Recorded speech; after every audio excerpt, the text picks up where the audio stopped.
ఒకరోజు ఏమైందంటే పక్షి యాపిల్ తింటూ ఉంది. అరే వా, మజా వస్తుంది తింటుంటే.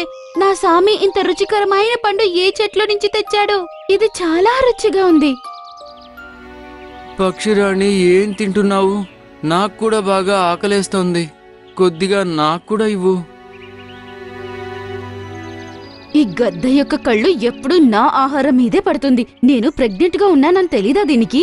నా ఆహారం మీదే కన్ను పెడుతూ ఉంటుంది. ఏమైంది? ఈరోజు ఏమీ చేయలేదా? వచ్చి పెడతా నాగు.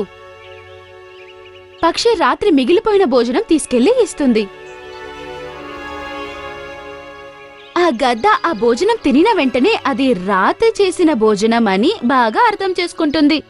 పక్షి, ఇది రాత్రి భోజనం కదా, ఈరోజు తాజాగా ఏం చేయలేదా? ఉన్నది ఇదే, కావాలంటే తినండి, లేదంటే రామ్ రామ్. నువ్వు రోజు నాకు రాత్రి అన్నమే పెడతావు. ఇంకా నువ్వైతే రోజు ఏదో తాజాగా తింటావు. ఈరోజు నాకు కూడా కొంచెం మంచిగా తినాలనుంది. నాకు కూడా కొంచెం తినడానికి ఇవ్వా? ఈ చెట్టు మీదే కూర్చొని ఎప్పుడూ నా తల తింటూనే ఉంటారు. ఎక్కడికి నువ్వు ఎగిరి వెళ్ళలేవు. రోజంతా ఈ చెట్టు మీదే ఉంటావు. తినడానికి ఏం దొరకదో దానికి కూడా ఏదైనా లోపం పెట్టు. అరే, నా భర్త రోజంతా కష్టంపడి ఆహారం తెస్తాడు. ఆ ఆహారం నేను నీకు తినడానికి ఇస్తాననుకున్నావా? దొరికింది తిను. గద్ద పాపం అదే ఆహారం ఏం మాట్లాడకుండా తింటుంది. రోజు ఆ పక్షి యొక్క కఠినమైన మాటలు వినాల్సొచ్చేది. పాపం అది ఏం చేయలేకపోయేది. అది ఎగరలేకపోయేది. అందువల్ల తన కోసం ఆహారం కూడా అది పాపం తెచ్చుకోలేకపోయేది.